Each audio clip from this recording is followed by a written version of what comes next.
Oh, there you go. Hi there, it's Dr. Sarah Larson. I'm so excited to be talking with Greg Larson and Greg Roach. We are covering for you A Course in Miracles, lesson by lesson, and we're on lesson 22. Welcome, Greg Roach. Welcome, Greg Larson. We call Greg Larson baby. You guys say hi. Hello, hello. Yay, I love the Course in Miracles and this lesson 22, which is what I see is a form of vengeance. Today's idea accurately describes the way anyone who holds attack thoughts in his mind sees the world. Having projected his anger onto the world, he sees vengeance about to strike at him. His own attack is thus perceived as self-defense. This becomes an increasingly vicious cycle until he's willing to change how he sees. Otherwise, thoughts of attack and counterattack will preoccupy him and people, his entire world. What peace of mind is possible to him there? To him then. And so, Greg Roach, I would love for you to start on this lesson. Well, and here we go with this idea again of attack thoughts, and it's so direct, it's so beautiful, it's so elegant, and what comes to mind to me is he that lives by the sword will die by the sword. We think of that in a very literal sense, but what this is telling us is live by the sword with each thought, die by the sword with each thought. That's such a beautiful point. And Greg, baby Larson, I would love for you to chime in. What comes up from your perspective around this? Well, in all my studies of the ego, the ego needs enemies. The ego needs the other and to vilify the other and to attack the other. So thus all the attack thoughts, and in doing so, it builds itself up, and so it's really a vicious cycle of the ego. In its desperate need to create enemies, and as it creates enemies, it vilifies the others, it becomes more important, and it has this false sense of building itself up. The only thing is that it has to live in constant fear because it's always, under the suspicion that it's being attacked or there's going to be an attack, and so, it's being caught in that cycle of the ego and egoic thinking, and this idea that you have to have an enemy. You have to complain and judge and criticize and attack, have those attack thoughts in order to sustain this false sense of identity, which is the ego. Oh gosh, this was such an interesting lesson for me, and I love the thought that living by the sword, dying by the sword, referring to living from the mind, living from that space, that's what's going to show up. And if you're living from the ego, that's what's going to show up as well. And for me, this lesson continued to build on the previous lessons and really grounded in for me the goal of the Course. The goal of the Course is salvation. And if I spend lessons thinking that my mind is always creating with its ability to see things outside of itself as attacking me, and I'm always on the defensive, and what true peace can come in if that's the case? So it got me into mindfulness to look at the real world, and true perception in the Course is the opposite or false, the opposite of false or conventional perception. And that false perception, whenever my ego is offended, whenever I feel hurt, whenever I feel a need to explain myself at some level, I feel, wow, I've really truly lost the sense of salvation that's available right now. And so at first this lesson was because I like to think of myself as a really nice person, and I have, and it was like, wow, my thoughts are creating this illusion. Even that thought of being a nice person puts other me in the lens of looking at everyone else from that criteria of, are they a nice person? Are they and true perception sees everything as it is, perfect. It only sees each person missing the mark, or the word sin, the way that it's described in the Course in Miracles. Sin really truly is just missing the mark.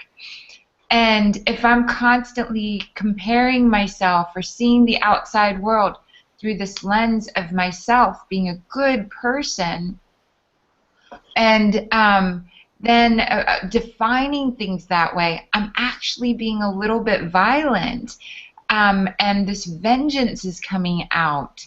And so this was really a beautiful blessing, to see this part of myself, and for me to join in to love with everything, to not define it as separate from myself, and to see everything as a baby step towards salvation, and a baby step towards not having a difference between us. And so this was fun. And any last words on lesson 22, Greg?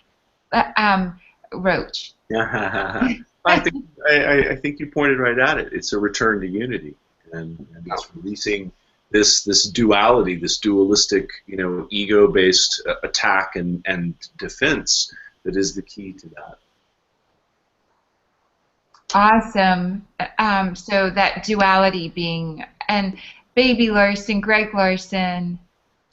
That's it right there. It's a return to love, return to the heart space, and returning to the unity that just underlies all that the heart does for us. The heart connects us to that unity, and so returning to the heart, returning to love is how you move out of that. And if you don't do that, you're going to be trapped in the mind, and you're going to continually live, with that experience right there. You're going to see enemies. You're going to, and in seeing the enemies, you're going to think, oh my God, they're going to strike at me with a vengeance, because that's what enemies do. So that's a terrible way to live. That's not a good way to live. So awesome. Thank you. And so for everyone listening, this lesson 22 is look at the world about you at least 5 times today, and for at least a minute each time.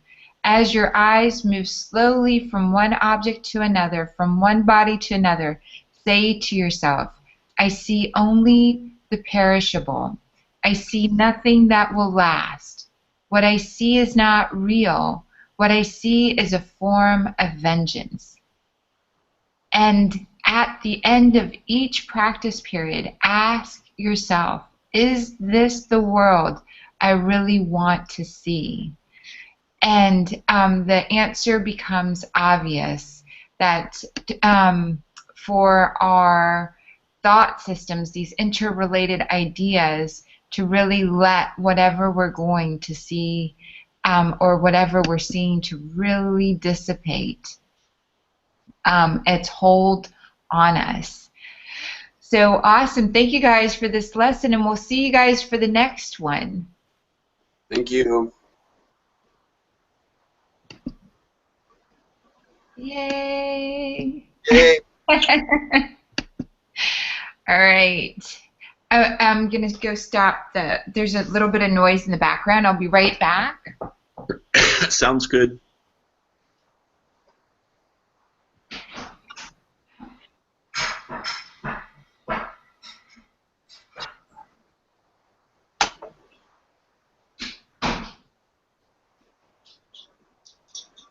All right. Here we go for lesson 23. Take a look. All right. Hi there, it's Dr. Sarah Larson in the house with 2 of the dearest Gregs I know in the world. Greg Roach and Greg Larson. Welcome. You guys, we're covering lesson 23. And lesson 23 is, I can escape from the world I see by giving up attack thoughts. The idea for today contains the only way out of fear that will ever succeed. Nothing else will work.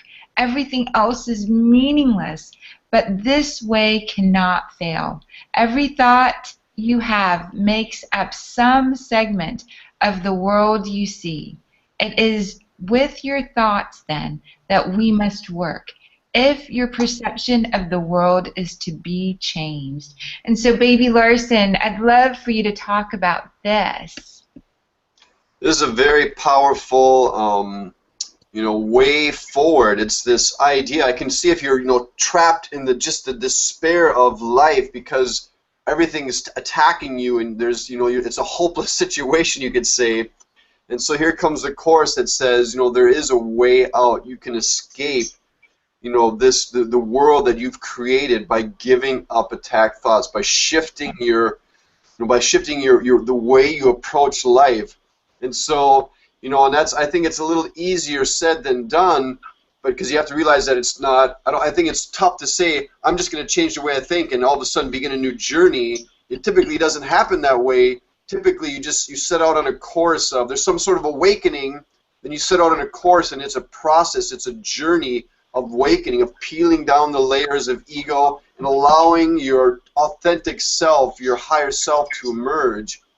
But it is true, there is a way out. There is a way out from that attack thought way of being, where you can begin living more and more from the heart and perceiving the world as it is, which is this world of unity, of love, of compassion, of forgiveness, of working together, of creativity. It's such a much better world to embrace instead of that other way of being, living from the mind and all those attack thoughts. That's so beautiful. And so I'm so excited to have Greg Roach add to that. The thing that comes to mind here is sort of a corollary in the Gnostic traditions.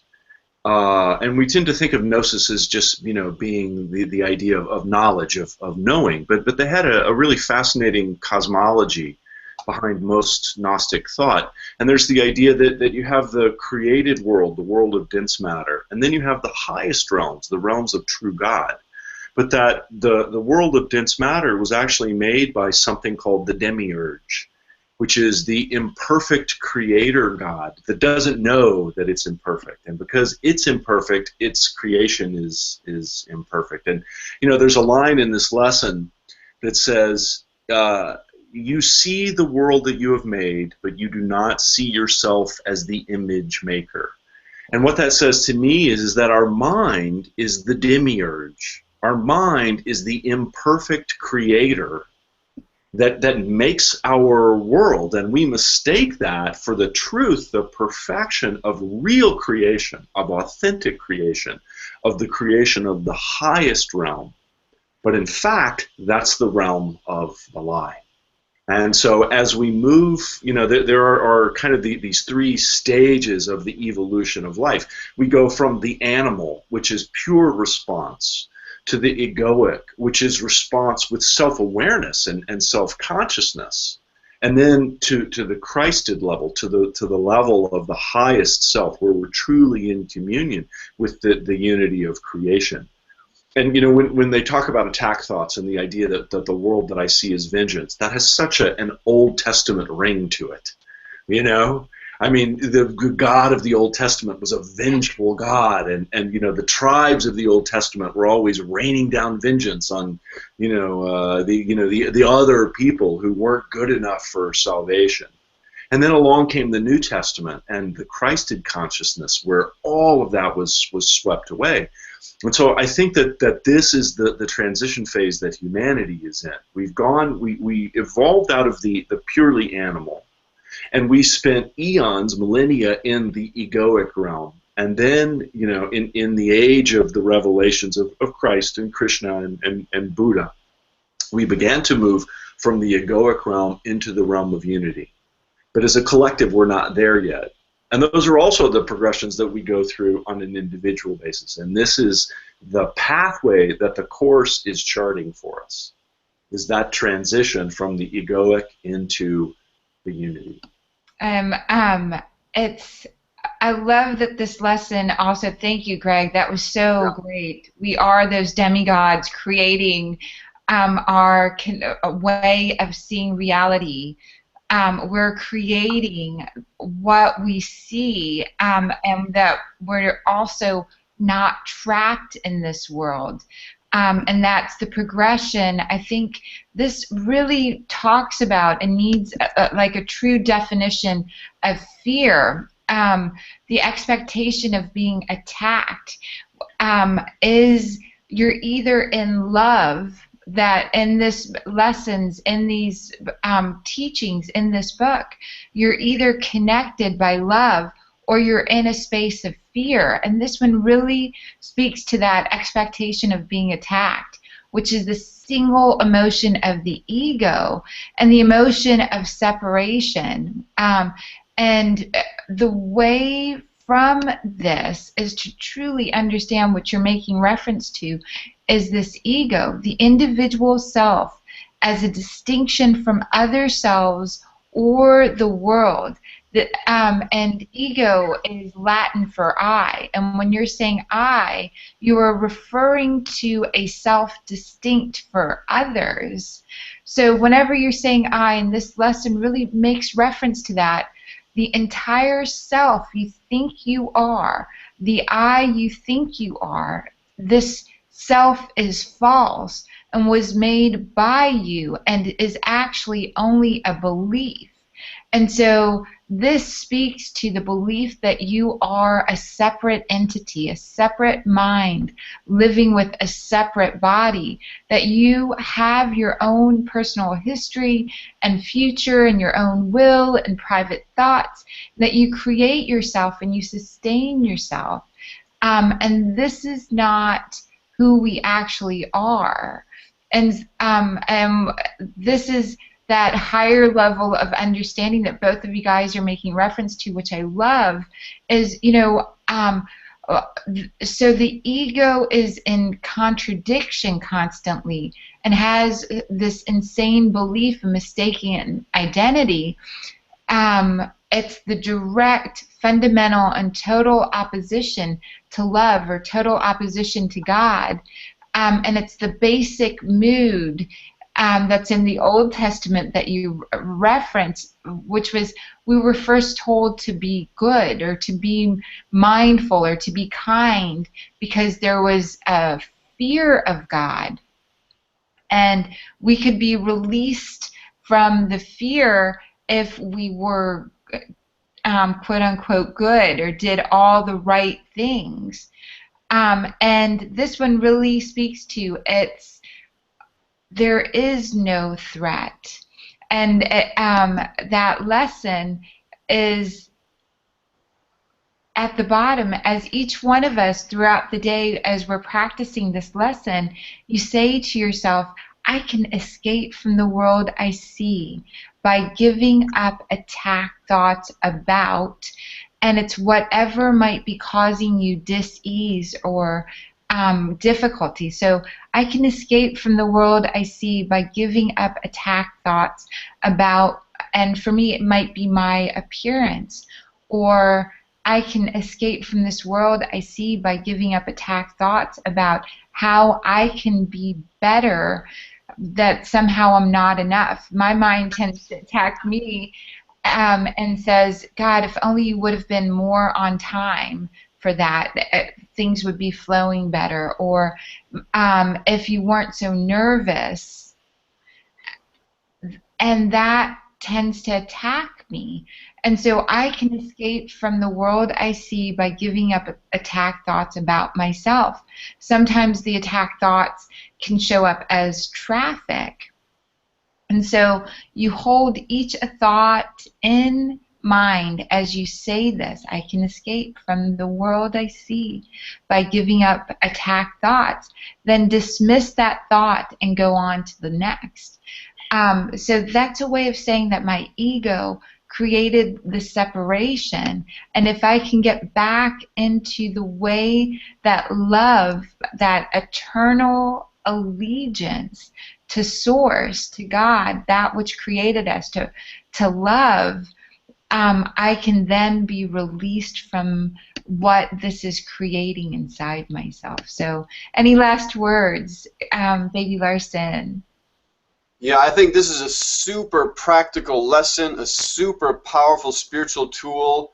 You know, the first step is awareness, and by repeating this lesson throughout the day, carry it with you. Right there, I can escape from the world I see by giving up attack thoughts about whatever it is, your boss, traffic, you know, the way you look. And again, like you were saying, those attack thoughts about yourself, all the deficiencies your ego might point out. Boy, if you can just really bring your consciousness to this all throughout the day and repeat this lesson all throughout the day, it will be a powerful tool for transformation in your life. Awesome. Thank you so much. And Greg Roach, I'm so excited for you to share anything that came up for you. Yeah, you know, the phrase that just popped into my mind actually is acknowledging the impotent power of the ego. You know, it's an incredibly powerful thing, but ultimately it's totally impotent. And we have to, divorce ourselves from that impotent power in order to achieve true power, actual power, you know, the real ability to create. Awesome. And so thank you guys for being with us in this lesson, and we'll see you guys in the next one. You guys rock. I love doing this with you. Thank you. Thank you. Yay. Bueno. Little jingle bell. Maybe we'll make a jingle bell for Jason when we're cutting in and out. Yeah. Oh yeah, you know, I was going to suggest that actually. Having edited lots of stuff myself, if we do something like, you know, hold up a piece of paper or something. Paper, exactly. Yeah. Scan through and go, got it. And then that gives him a good place makes his job easier. So that's right. We should do that for him. Yeah. I agree. Yay. So I'll hold up a piece of paper, Jason. This is my little cue. Yay. So here we go on to lesson 24. So hi, it's Dr. Sarah Larson. I have Greg Roach and Greg Larson, and we are talking about A Course in Miracles, lesson 24. It's so great to see your bright, smiley faces. Yay, lesson 24 is I do not perceive my own best interests. In no situation that arises do you realize the outcome that would make you happy. Therefore, you have no guide to appropriate action and no way of judging the result. What you do is determined by your perception of the situation, and that perception is wrong. It is inevitable, then, that you will not serve your own best interests. Yet they are your only goal in any situation which is correctly perceived. Otherwise, you will not recognize what they are. If you realize that you do not perceive your own best interests, you could be taught what they are. And so, Greg Roach, I would love your wisdom on this lesson. I would love my wisdom on this lesson too. I didn't get this one. I hated this lesson. I brought all of my attack thoughts to bear on this lesson. So I didn't get it the first time around, not the second, not the third. As I have been, reviewing and preparing for our work together, honestly, I've read this one and listened to it 4, 5, 6 times, and I just keep hitting my head against the brick wall. It reminds me of the Republican stance on Obamacare: repeal and replace. Okay, well, replace it with what? So I'm willing to acknowledge that I probably don't understand what my best interest is in a given situation. And the reminder here is you just got to have faith in the process. You got to have faith that we're early on in the big arc of the course, and that eventually the vacuum that this lesson creates is going to be filled with something. But so I found this one like really, really frustrating. But you just got to do the work. So you just got to in the situation involving blank, I would like blank and blank to happen, but I have to acknowledge I don't know what my own best interests are, and just trust and leave it at that. That's so awesome. Thank you for sharing that. And this lesson requires so much honesty, and so I'm so grateful that you're sharing from this space.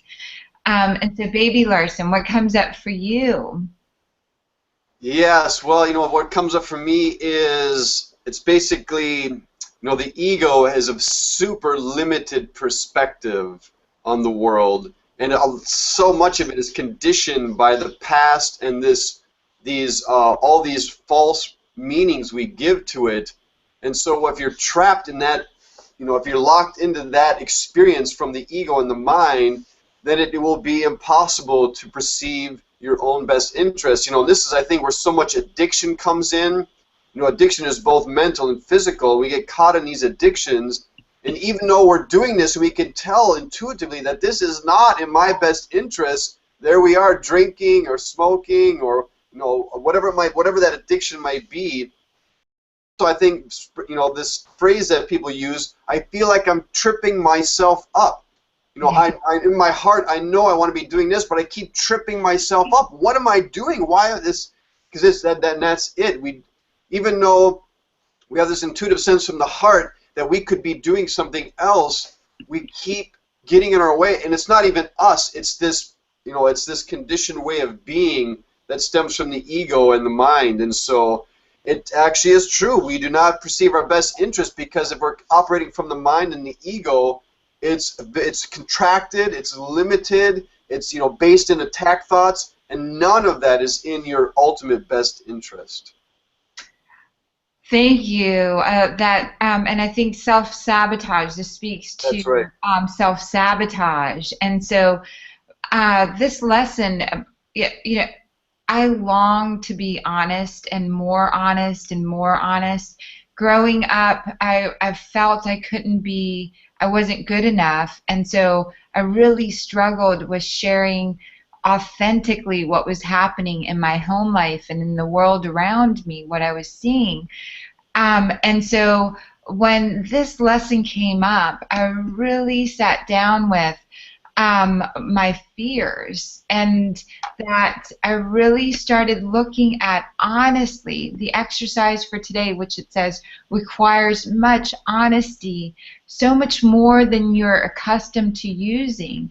A few subjects honestly and carefully considered in each of the 5 practice periods, which should be undertaken today, will be more helpful than a more cursory examination of a large number of things. And so I started really with this lesson, and every time I've done it, I've really looked at what was, because the Course in Miracles really defines everything from this space of love or this space of fear.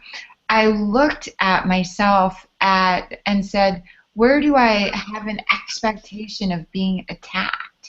Where do I have an expectation of being hurt? And this one really brought up a lot, and it still brings up so much emotion. The emotion of separation, the emotion of somehow I'm in danger to having happiness.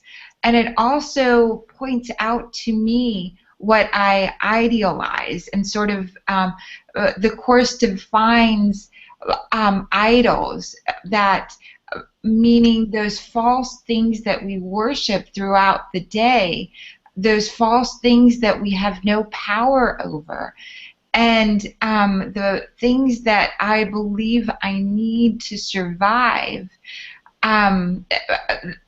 Those are the things that I start looking at. And this lesson really gets emotional for me, because that part in the situation involving, and say, for example, in the situation involving my sister, I would like her marriage to work beautifully, and it to happen in a way most consistent with her happiness. And all of a sudden I've put my own interests, my own ideas, even my own thoughts that I've got some solution that's greater than what's being created shows up. And it can be from a loving space that these that we come into situations that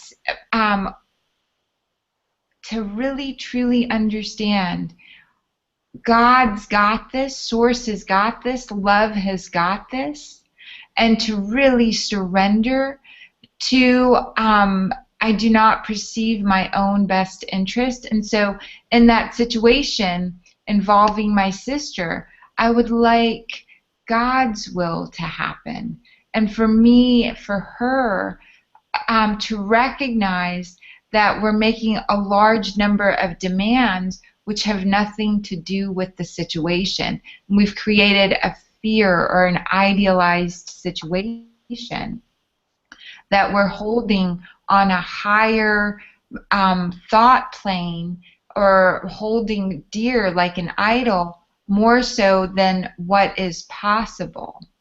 And so this one I really, really loved for getting me to be honest, and for me to really acknowledge all the areas that I think I might know better than Source, and to really examine sort of those idols that I have, those false things that I worship and feel I have placed so deeply and richly inside myself to have such meaning when they don't.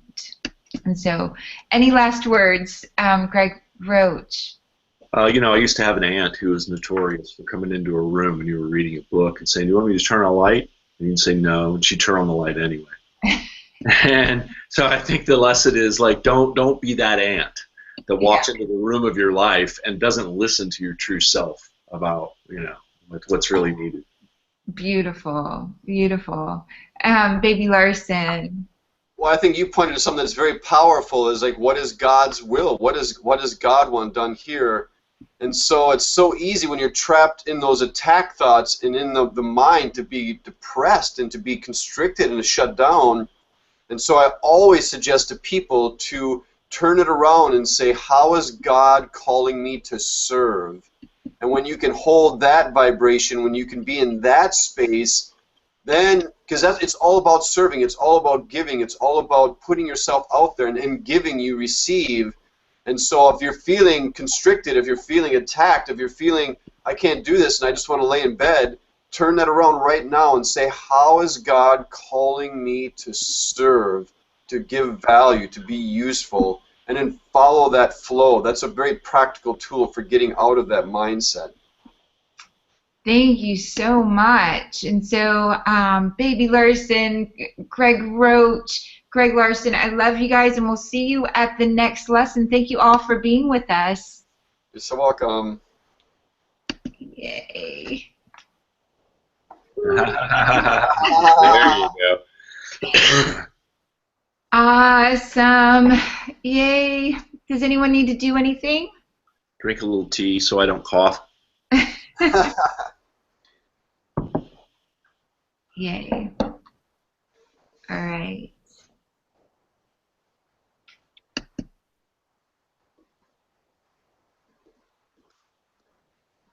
Let me know when you're ready.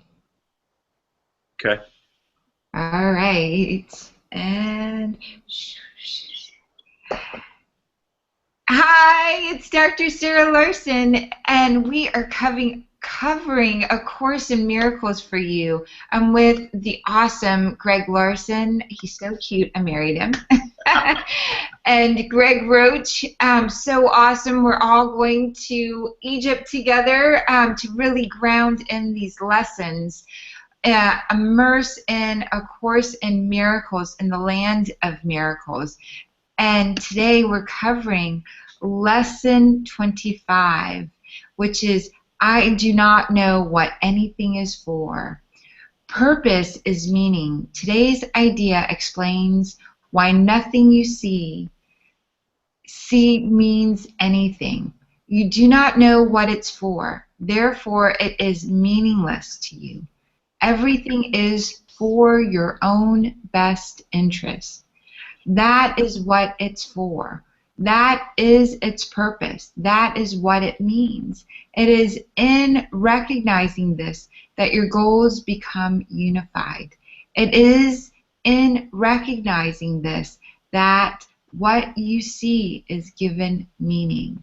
And so if we recognize, I do not know what anything is for, this is a powerful lesson. And Greg Larson, Baby Larson, I'd love for you to pick up right here. Yeah, well, the next line there, the first line in the next paragraph is, you perceive the world and everything in it as meaningful in terms of your ego goals. And so that's what this is really pointing to here. When you're living completely from your mind, completely from your thoughts, all of it is an egoic goal. So it's just, again, really highlighting that how powerful and pervasive this mindset is, this conditioning is. And so, again, this is just another way to peel back those layers and just take that deep breath and come to a level of acceptance that I do not know what anything is for, because you're just trying to shed that way of being, which is, I know exactly what everything is for, without realizing that that perspective is so limiting and so based on the past that you just close everything off to being fresh and new and where the possibilities are, all of that. So again, it's another powerful lesson just to begin stripping away this conditioned way of being so you can be available for, if I don't know what it's for, then I can be available for what its amazing potential is. Beautiful. Thank you so much. And so that's such a, it's really an enjoyable lesson that we're going into. And Greg Roach, what came up for you? Well, this lesson for me, just like the last one, they both made my brain itch, you know? And it reminded me, or really, you know, grounded me in the fact that you have to work these lessons. You can't just read them. You can't just think about them. You have to go through the exercise. Because the previous one and this one, if I just try and apprehend them through the process of mentation, they leave me going, what the hell? This doesn't make any sense, you know? And it's when you go through the lesson and actually, you know, activate the lesson and do the work that you're able to begin that shift from the mental space where you're just confounded and into the heart space, into that space of feeling and knowing and being buoyed up by the truth. Well, thank you. This was, I love how you're sharing this. For me, this lesson was really such a beautiful thing for stepping into my affirmations. That you know, I love to do affirmations, and that whole energy, sort of self-motivating, that self-moving into a new space with these affirmations, it gave me a lot of meaning to that.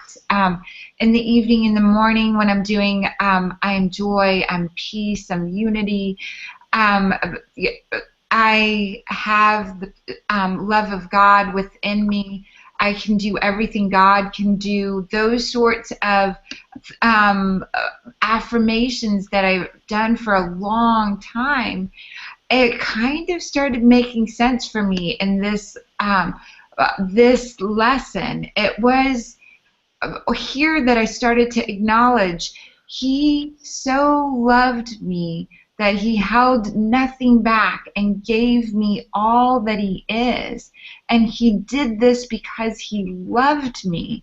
And so when I'm doing those affirmations, this lesson in I do not know what anything's for. I do not know what this chair is for. I don't know what this pencil's for. I don't know what this hand is for.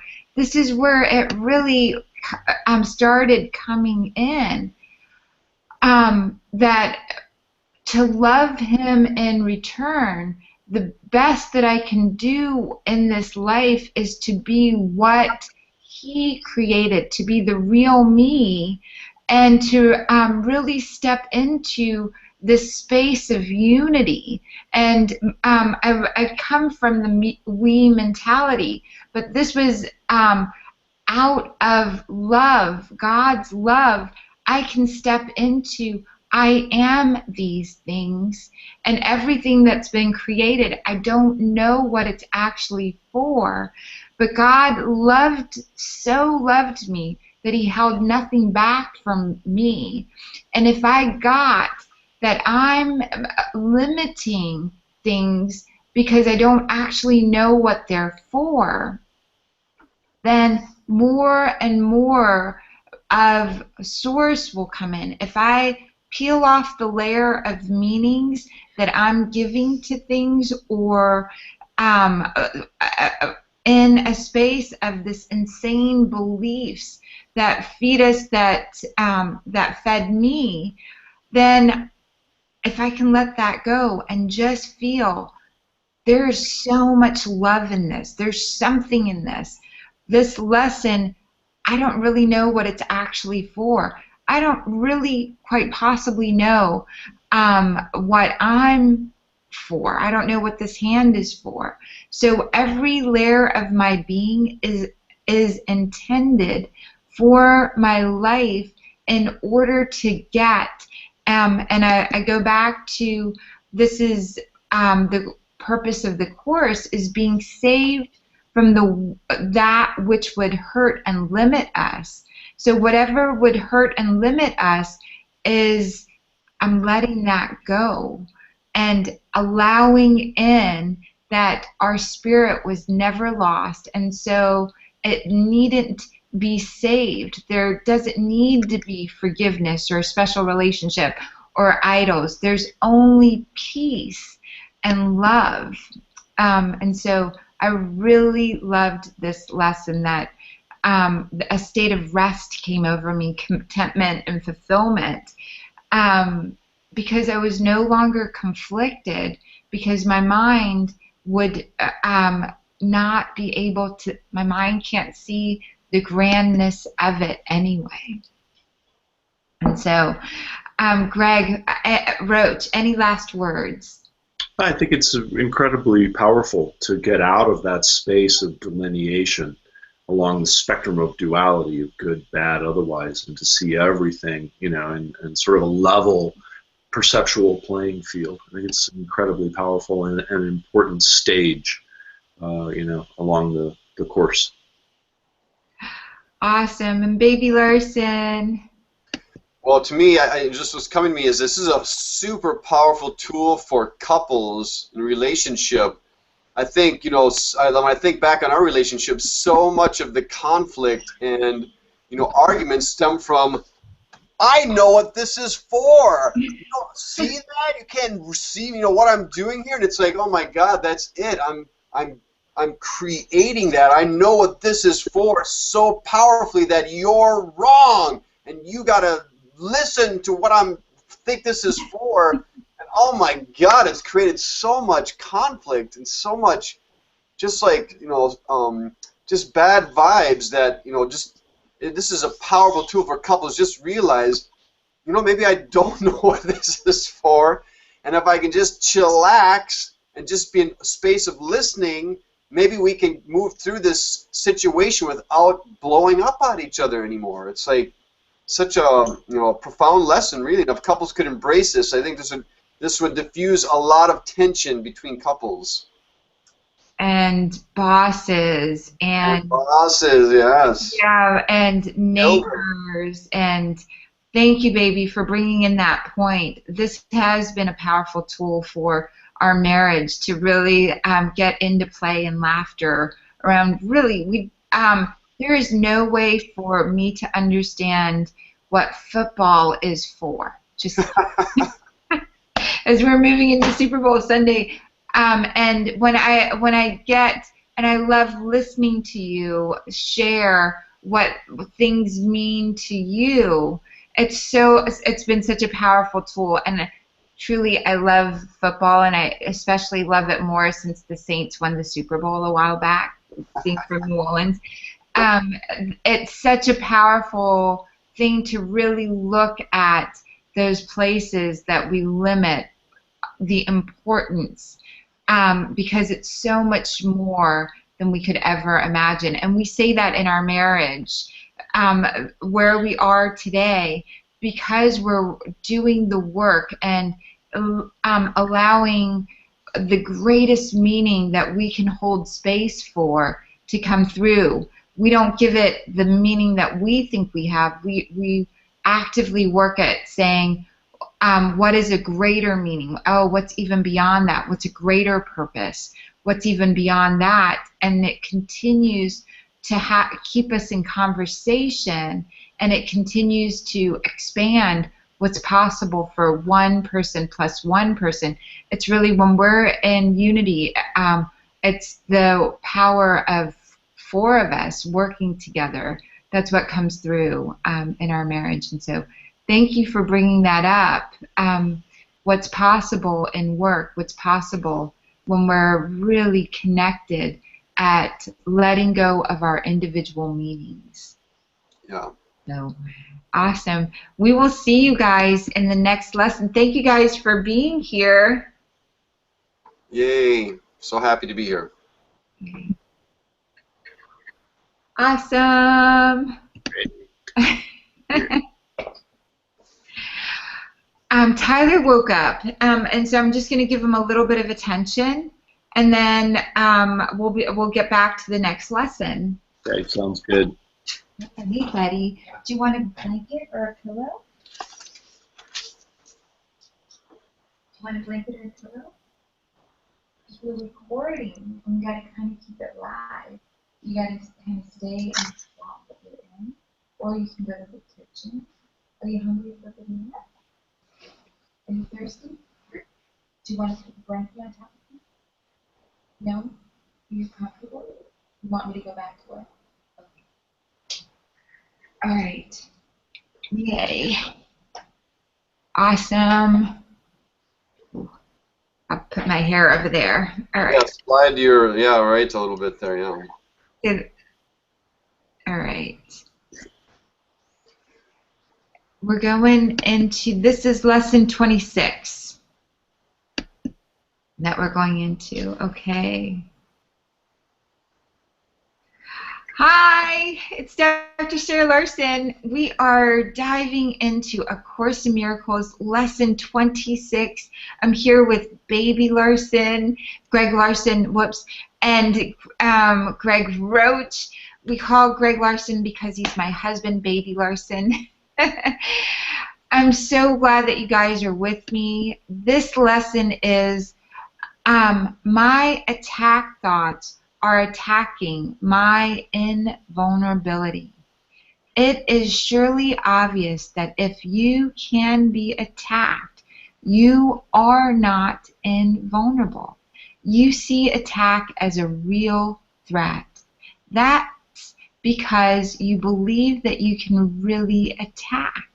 And what would have effects through you must also have effects on you. It is this law that will ultimately save you. But you are misusing it now. You must therefore learn how it can be used for your own best interest rather than against them. Because your attack thoughts will be projected, you will fear attack. And if you fear attack, you must believe that you are not invulnerable. Attack thoughts therefore make you vulnerable in your own mind, which is where the attack thoughts are. Attack thoughts and invulnerability cannot be accepted together. They contradict each other. And so, Greg Roach, I would love your insights on this lesson. You know, I really love this lesson. For me, this was such a welcome respite from the inexplicability of the lessons, the few lessons that have led up to it. And in particular, what I really liked was the cathartic nature of the activity itself. So, you name the situation. I'm concerned about blank. And then you go over every possible outcome that has occurred to you in that connection and which has caused you concern, referring to each one quite specifically, saying, I'm afraid blank will happen. And so, when you go through that, when you name something, you take the mystery and the power out of it. And when you explicate these things, these things run around, they rattle around in our mind as this loose conglomeration of nebulous fears about all the bad crap that's going to happen. And so when you're forced to really like delineate it, you deflate it, you remove its power. And you also begin to see, especially when they ask you to be so exhaustive about all of the possible outcomes, after a while, you're on 5 or 6 or 7, and your imagination starts to run dry, and you realize, oh, I'm just fabricating all this stuff anyway. As you begin to cast further and further, out into the imagination, looking for possible bad outcomes. So I found this to be incredibly healthy and incredibly cathartic, and afterwards you're just like, whoo, oh, I'm glad I'm glad I did that. So. Awesome. I love feeling your catharsis here. Craig Larson, Baby Larson, what did this do for you? Yeah, well, when you really dive into it, there is a catharsis there, because for me, ultimately what it points to is that on one level, we are form, we are mind, we are the ego, we are, vulnerable. But on the deepest level, we are timeless, formless, indestructible, and, we're invulnerable. There's nothing that can attack us and hurt us at that level. We don't die even at that level. There's that's who we are at the essential level. And that's what, of course, meditation brings us to. There's so many spiritual tools nowadays, and it's so widespread that, hey, how you get to that place is through meditation, through walking in nature, through yoga, whatever those are for you.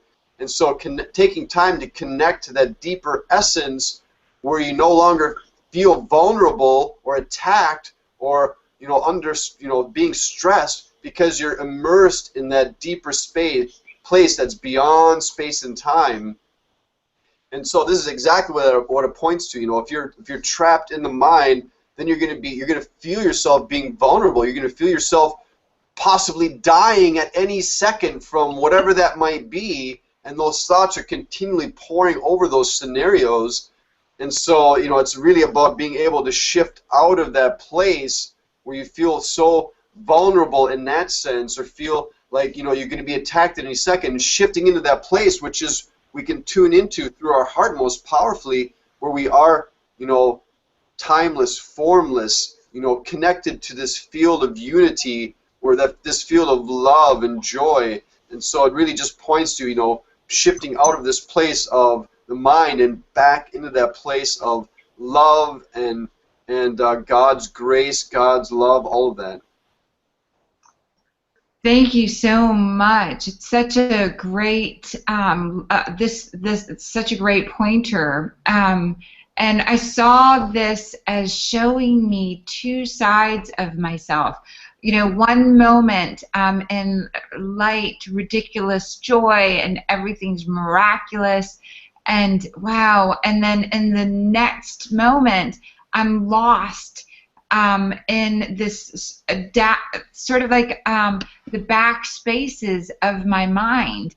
I can see in this lesson, sometimes I'm in this space of the false image of myself has come and taken the place of what I actually am. What I actually am is all those light, expanding feelings, and what I'm not is those dark, dark things. And I love the word blame. The word blame really made sense for me in this lesson. If I was blaming something else, I was blaming something because I felt it was more powerful than me in some way, and I felt I was vulnerable in some way. You never blame a child, or you never blame something that's less powerful than yourself. And so anytime I found myself blaming, I recognized that I'd gone into this ridiculous place of looking at another person as more powerful over me in that area, and that somehow I was not supposed to be vulnerable or invulnerable, or they weren't supposed to be vulnerable. And so this really, it was such a beautiful space. It really let me see sort of this right into myself around how I was creating things from this ego space. And it also told me that I can't master my ego. I can't stop the processes that it continues to bring up. I can only dissolve it with love. And any place that I was trying to control, what I was trying to do was somehow see myself as invulnerable. Whenever I got into a controlling space or a place where I wanted to master my ego, I couldn't do it. I couldn't. So the experiencing a need to give in, a need to let go, a need to see there's more here, and to remember that sort of I've hypnotized myself into a false image. And so this practice, today's idea, which it states should be applied as follows. First, name the situation. I'm concerned about my weight. Then go to every possible outcome that has occurred to you in that situation and which has caused you concern, referring to one quite specifically saying, like, I'm afraid that I will gain weight. I'm afraid that if I gain weight, I'll be unhealthy. If I'm unhealthy, I might, or unattractive, love isn't possible. And this is sort of the practice with this exercise. If you're doing the exercise properly, you should have some 5 or 6 distressing possibilities available for each situation you use. So, and quite possibly more. So if I'm concerned about gaining weight, I'm afraid that if I gain weight, my husband won't love me, I won't love me, I won't be able to speak in front of people. There is something gravely wrong with me. People will perceive me as unintelligent. I will be seen as a sloth. I don't want to be a sloth. I want to be godly in my nature. And if I'm showing up as heavier, people won't listen to me or give me love. And so those are, and I won't be able to serve the way that I want to serve because I'm trapped in this thought of weight and not being seen. After you've named each outcome of which you're afraid of, tell yourself that thought is an attack upon myself, and conclude each practice period by repeating today's idea once more. And so today's idea is my attack thoughts are attacking my invulnerability. And so if I don't see a connection to weight and love, these two things that I've linked up that aren't linked, to my, if I'm heavy, I'm unlovable. If I let those go, if I get into this new space around this understanding that there's nothing except my thoughts that can make me think that I'm vulnerable. There is no fear. There's only love. I am loved and absolutely perfect, whatever weight I am. I'm using this false self, this heavy idea, or this idea that my weight can control the way, the powerfulness that God has given to me, the lovability, the ability to serve, the ability to be in joy and infinite bliss. I've mislinked these, and this lesson helped me unlink those attacking thoughts to myself and attacking thoughts to others. And so, Baby Larson, I'd love for you to chat about this one, because you hear my inner dialogue about my weight, and you have a lot, you've witnessed a lot of this. Well, thank you for being so transparent there. And when you were choosing what to focus on, you went right to, something that I see you struggle with so much. Not so, but this is a part of your experience so much. And so that was such a profound one, because, I think that touches a place in a lot of people, that idea of, especially in today's culture, of am I the right weight? Even men and women, it's crosses gender, all that. So that was a very beautiful example. So thank you for sharing that. And ultimately this comes back to, the ego. The ego is threatened by this place of, this deeper place within you that is timeless and formless and invulnerable. The ego is threatened by that because the ego is vulnerable. The ego is under attack, and so it is never going to accept that this is a reality, because it's the only reality it sees is I'm being attacked and I have to defend myself and attack back, but then there's going to be another counterattack, and so I got to be wary of that counterattack, and so the ego lives in all this drama, but that's its only experience. It's unable to access these deeper levels because they're accessed not through thought but through experience, and because the ego cannot enter into that through experience because it's only based in thought, it's going to completely attack what it thinks is not possible, which is this deeper space within, where you connect with God, where you connect with love, where you connect with truth. So it's going to always attack that because it's unable to experience it itself, and therefore it thinks it's wrong or bad or evil, whatever that is. So thank you. And Greg Roach, any last words on this lesson? There's this interesting esoteric concept of the idea that we all walk around with a dead man. And the dead man is this internal, an aspect of this idea is this internal dialogue, this negative self-talk, or these negative ruminations, these irrational fears. And we have to be as diligent with our mental hygiene as we do with any other aspect of our lives. And so if you don't measure it and analyze it, you can't quantify it and improve it. This is true in business. It's true with your nutrition. It's true with your weight. It's true with exercise. It's true with so many things. And unless you really look at it, quantify it, and analyze it, you're not going to be able to understand it and improve it. And for me, that's what this lesson is all about. It's a way to measure, quantify, and deconstruct the impact of the dead man or the dead person that we all carry around with us. So, thank you. That's so awesome.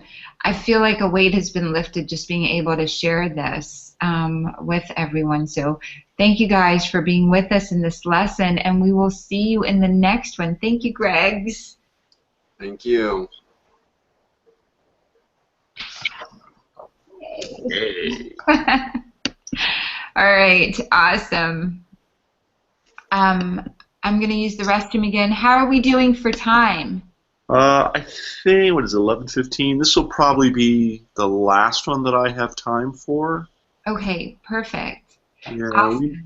I might be able to squeeze one more in, but we'll see how it goes. Okay, lovely. I'm going to use the restroom. I'll be right back. Okay.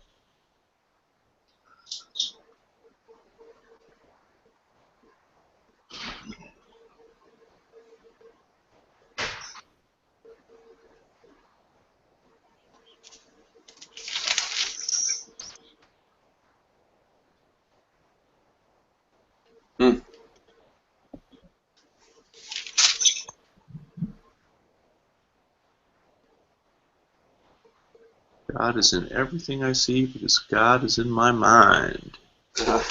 Yeah, this is a good one. These next ones are good. Yeah, they are.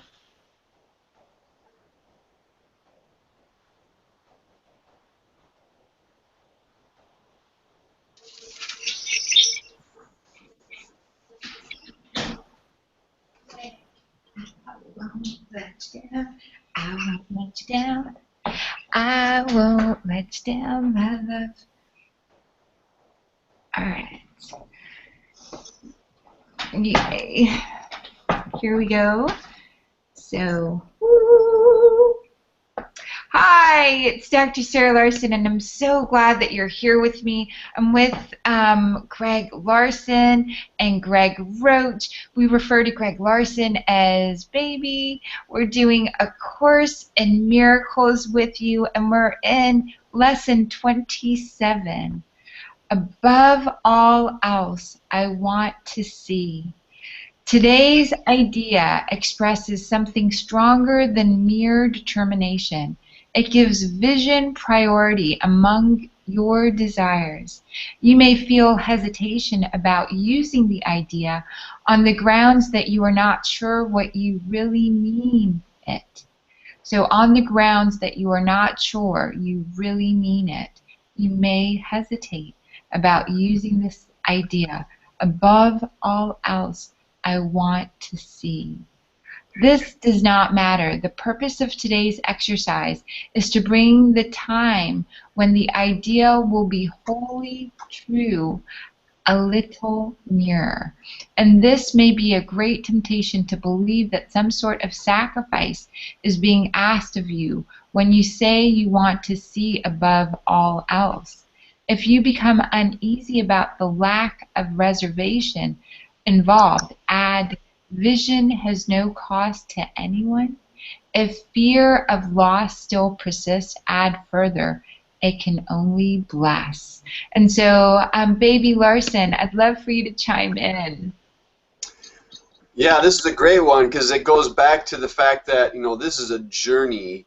And so when you set out on this journey, it's like, you have this a goal of, I want to make it to the top of the mountain, whatever that is. But this one is a really powerful, endpoint, which is I want, above all else, I want to see. You want to see beyond the limitations of the ego and the mind and really perceive the truth in all things. And so, as it says right here, this is something that's going to allow you to get a little bit nearer to that end. It's just a powerful thing that you can anchor yourself in as you move forward on this journey, because there's going to be bumps in the road, there's going to be setbacks, there's going to be deviation, and if you can just come back to this place, above all else, I want to see.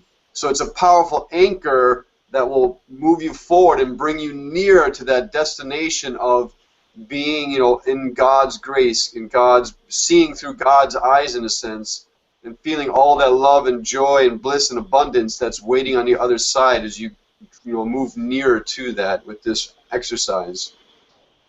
That's so beautiful. Thank you. And Greg Roach. I love how stealthy this lesson is. I really love this one. This one's one of my favorites, and it's weird because it's sort of like, I love that they talk about how many times will you remember to do it, and you can do it in the middle of a conversation with someone. So it's like a spiritual Kegel exercise or something. It's like you're doing it, and nobody knows you're doing it.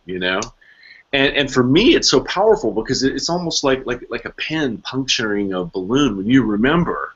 And you make that statement to yourself mentally, suddenly poof, the mental whatever mental space you had been in prior to actualizing or activating that thought, it just gets punctured, and suddenly it's like windshield wipers going across a windshield. Suddenly everything's clean, and for at least a brief moment you see everything differently and more powerfully and more genuinely. So I just think this one is fabulous, and this is one that I will do. That this is one of the ones that I return to on an ongoing basis, just kind of randomly in life, because I found it to be so effective and so powerful. It's so beautiful, and when you were sharing that puncture, it's like puncture, just a balloon pops, and there's sort of it reminded me that when I got to understanding that all suffering is created by an allegiance to lies, and that's what it says in the Course in Miracles. All suffering is created by an allegiance to lies. And so whenever I say this, above all else I want to see, it kind of starts pulling down suffering and allegiances that I connected and made to things that weren't there. And it also puts me into this place of being open to seeing a happy dream. And it opens me up to, I have the ability within me to see differently. And so if I can connect with this idea that all suffering can be traced to an allegiance to a lie, to lies, and then I get there is sort of this dark liar or dead person, as we referred to in a previous lesson, a dead person within me that is sort of domesticating what I'm seeing. It's making my vision cloudy and me not connected. This lesson lets me let go of so much suffering. And it shows me and connects me to there's a better way here. And so all I have to do is see the better way, and constantly asking myself that question. And then it also has, what would the world we live in look like if everyone on the planet was focused on this? And so whenever I want the happy dream to come in, I imagine everyone sitting there saying, above all else, I want to see. And saying to one another, really, that vision has no cost to anyone, and it can only bless us. Whenever I see that or feel that or remember that, this lesson, it really brings such lightness to my being, and I step into a happy dream. And so that's lesson 27. Anything else you want to add, Baby Larson? Again, it's just a powerful anchor that you can use to move forward on your journey. It almost serves as a really powerful mantra because it's very short, and above all else I want to see. And of course it's implying to not seeing with your eyes, you know, the world around you, but seeing through spiritual eyes. So above all else I want to see, because when you can see through those eyes, then you're going to see so much love in this world. You're going to see so much goodness. You're going to see opportunities to serve. You're going to see opportunities to, you know, offer compassion and forgiveness. That set of eyes is so much more powerful to live through that set than this other set conditioned by the mind and the ego, where it's I can only see attack thoughts. I can only see, you know, violence. I can only see, you know, deficiency. All of that. That's a terrible set of eyes to look at the world through. Beautiful. Thank you. And Greg Roach, any closing words? Yeah, baby, just as you said mantra, I was thinking mantra. And indeed, that's exactly what it is. It's a mantra. It's an affirmation. And, you know, I love the idea that this is a lesson you can carry forward. You know, that it doesn't just have to be dedicated to the day that lesson 27 applies to, and, you know, the calendar of the course, so to speak. And, you know, like I said, I've become really, I don't know, enamored of this. I find it to be very powerful. When you can reach that place of authenticity with it, and when you're speaking with the voice of the heart, you know, and it doesn't happen all the time, but when it does, it just, it's seismic, you know. Mm. Awesome. Thank you guys so much. Thank you for seeing, and we will see you in the next lesson. Beautiful. Yeah, I've only got 5 minutes, so I'm guessing we should probably. Okay. Awesome. Thank you, guys. You. Yay. Love you. Love you. Does Thursday mornings work for you? Sure. Yeah. Okay. Shall we change it to Thursday mornings? Beautiful. Okay. Awesome. Yeah, so that works for you guys. It does. Yeah. All right. Lovely. Lovely. We will see you soon. All right, kiddos. Have a great day. You too. Bye-bye. Bye. Love you. Love you too. Bye.